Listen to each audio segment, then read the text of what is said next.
Ya, pelan-pelan ya, teman-teman. Lihat konstruksinya ya. Di sini ada doa, harapan dulu. Ada harapan atau cita. Ini takdirnya. Ini saya bikin ke sini X, di sini Y. Ya, kemudian di sini ada doa untuk mempercepat. Di sini ada ujian. Di sini ada pengabulan jawaban. Kalau di ritual umroh atau haji, di sini ada sofa, di sana ada marwah ya. Baik. Nanti kita jelaskan. Sebetulnya ada banyak sekali hikmah dari ritual kita yang sekarang sayangnya menjadi ritual saja, walaupun pahala ada. Pahala itu diberikan pada keikhlasan dalam penunaian ibadah secara benar. Jadi kalau Anda sholatnya benar dari awal sampai akhir dan ikhlas, pahala diberikan. Tapi barokah, nilai-nilai kebaikan dari sholat yang kita dapatkan dalam hidup itu cenderung potensinya kurang bisa didapatkan kalau kita nggak paham hikmahnya. Oke? Seseorang kan, semua orang punya harapan ya, punya cita-cita. Terus dia berdoa kan? Ya Allah, yang sedang kuliah, saya pengen lulus IPK 4 misalnya. Ya kan? Ya Allah, saya pengen rumah tangga yang sakinah, mawadah, dan rahmah. Halo, kenapa sedih begini? Tenang ya. Nah, jadi intinya setiap orang punya cita-cita. Misalnya ini lulus ujian. Sifatnya wisuda, akhir didapatkan. Ada seorang mahasiswa pengen diwisuda dan lulus. Berarti kan harapan kan? Oke, saya mau tanya pada Anda. Mungkinkah diwisuda kalau dia tidak kuliah? Mungkinkah diwisuda kalau dia nggak ikut ujian? Mungkin. Tiba-tiba berdoa malam ini, besok wisuda. Mungkin. Pasti dia melewati tahapan dulu kan? Ya kan? Nah, tahapan inilah jembatan yang mengantarkan kita pada harapan yang ingin kita raih. Kita punya harapan di ujung sana, kita pengen raih. Kita mesti jalan kan ke sana? Nah, jalan itulah yang disebut dengan ujian.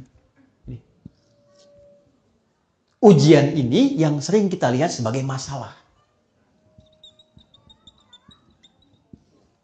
Kan kita ngerjain ujian bikin masalah kan? Masalah, solusi, gitu kan? Ya? Nah, jadi sesungguhnya ujian atau masalah ini diberikan oleh Allah kepada kita bukan ingin membuat hidup kita bermasalah, bukan. Tapi ingin mengantarkan kita pada harapan dan doa yang pernah kita mohonkan. Memang jalannya mesti ini. Makanya kenapa masalah kita beda-beda walaupun substansi rasanya sama? Karena apa yang kita alami itulah yang sesuai dengan yang mengantarkan pada apa yang kita inginkan. Doa kita apa? Masalahnya Allah turunkan supaya mempercepat pengabulan pada apa yang kita mohonkan. Jelas sampai sini? Ya, jadi itu yang dimaksudkan. Tidak mungkin ada orang hidup itu tentang diuji, nggak mungkin. Nah, konsepsi ini ada di Quran surah kedua di ayat 155. Walanabluwannakum bisyai', dan aku pastikan setiap orang yang hidup pasti aku akan berikan ujian. Hidup sama dengan ujian. Hidup sama dengan masalah. Karena orang hidup pasti punya cita-cita, punya keinginan. Yang punya keinginan harus diwujudkan keinginannya lewat ujian. Maka hidup berbanding lurus dengan ujian. Artinya orang yang tidak ingin diuji tidak ingin hidup. Siapa yang tidak ingin punya masalah? Angkat tangan. Kan? Dibilang gak ingin, takut gak ingin hidup. Dibilang punya masalah, takut gak bisa ngatasin, kan? Oke, lihat dulu sini. Bisyai dengan berbagai macam. Minal khauf, khawatir, gelisah. Ini sudah mulai gelisah, jam berapa selesai gitu kan?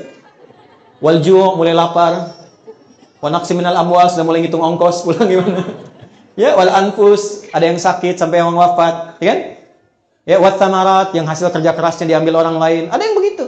Tapi itu mengantarkan pada harapan kita. Memang itu bukan punya kita. Yang punya kita yang lain, yang lebih baik. Jadi pahami yang pertama bahwa setiap hidup itu pasti akan dihadapkan pada ujian. Nah, ujian ini itu pasti akan selaras dengan kadar doa yang kita mohonkan. Makanya ketika Anda sedang punya masalah, itu hasil dari doa Anda. Kayak jangan banyak berdoa. Itu hasil doa Anda yang minta, Allah kasih. Ya kan? Jadi begitu Allah kasih, Anda malah bilang, ya Allah, kenapa mesti saya? Ya, kamu kan yang minta kemarin.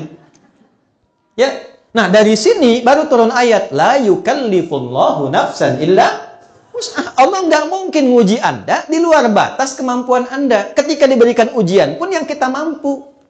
Gitu. Yang sakit kan pernah minta ke surga. Yang cepat, yang mudah, nggak banyak masalah kan? Kasih. Sebut nama Allah, diisolasi supaya nggak ketemu orang-orang, nggak berbuat maksiat, telinganya bersih, lisannya bersih. Melihatnya seperti itu. Oke? Nah, kemudian nggak cukup sampai situ. Nih, katakan pada diri kita, nggak mungkin Allah nguji kalau saya nggak sanggup. Bahasa kitanya, saya bisa, saya sanggup. Dan nggak harus bikin status. Memang cuma saya sanggup ya, yang lain enggak. Terima kasih ya Allah. Yang senang aminkan ya. Tambah masalah itu. Ya? Oke. Setelah itu, setelah paham bahwa apa yang saya hadapi adalah bagian dari takdir hasil dari doa saya, maka pindah ayat. Perhatikan kalimatnya. Quran surah ke-94. Alam nashrah laka wa wada'na an. Baik, di surat apa itu? Apa artinya insyirah? Pahami, insyirah itu proses melapangkan hati, hati yang lapang. Jadi kalau ingin mudah masalah diatasi, lapangkan dulu hatimu. Karena banyak masalah menjadi besar itu bukan karena besarnya masalah, karena sempitnya hati. Oke? Jadi banyak masalah jadi besar itu bukan karena masalahnya besar, karena hatinya terlalu sempit. Anak muda konsultasi kepada seorang syekh sepuh, maaf kalau lewat waktu sedikit. Ya. Syekhnya tahu banyak masalah dari runut wajahnya yang tidak biasa. Kata syekhnya begini, ikut saya saja. Dibawa kemudian garam segenggam ke pinggir danau. Dilempar setengahnya ke gelas. Diambil air, minum. Kata anak muda ini, asin. Minum saja. Begitu diminum, betul, asin dan dimuntahkan. Dibuang semua ke danau. Lalu sisa dari garam tadi, seluruhnya dibuang ke danau. Ambil lagi airnya. Minum. Segar, enak, nyaman. Kata syekhnya, ini spirit al-insyirah. Saya sampaikannya di hadapan presiden ketika beliau galau tuh. Alhamdulillah ada kebaikan dia. Ketika ini dilakukan, diminum, segar. Kata syekhnya kurang lebih demikian. Itulah keadaan hatimu. Kalau cawan hatimu engkau buat sempit segelas ini, maka masalah sekecil apapun akan terasa berat. Tapi kalau cawan hatimu engkau perlebar seperti danau ini, masalah sebesar apapun seperti garam ini akan terasa ringan dan mudah. Alam nashrah laka sadrak, bukankah aku sudah buat hatimu lebar dan luas? Kenapa engkau sempitkan?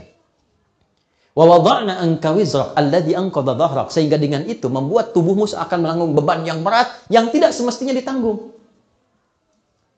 Ya, ada masalah yang kecil saja, masalah di pikiran kok sampai nggak bisa jalan, sampai nggak mau makan. Allah tanya balik, kenapa engkau sempitkan hatimu yang sudah aku bikin lapang? Sehingga masalah kecil ini sampai membuat dirimu tidak bisa bergerak. Penuh. Seakan-akan dari kepala sampai ujung kaki masalah semua. Ya? Wa rafa'na laka dzikrak. Perhatikan baik-baik. Bukankah dulu engkau mengalami banyak masalah juga? Tuh ditanya balik tuh teman-teman. Anda usia berapa sekarang? 30, 40, 50, 60. Allah nanya balik. Sampai di sini tiba sekarang. Dari dulu kan kita punya banyak jutaan masalah. Dari mulai kita balik kan sudah punya masalah. Pernah dikejar ayam, induk ayam saat anaknya dilewatin, kan? Banyak. Sampai masalah besar, kan? Nah, Allah tanya balik, ribuan masalah itu kan pernah engkau selesaikan. Kenapa yang satu ini kemudian kau merasa berat?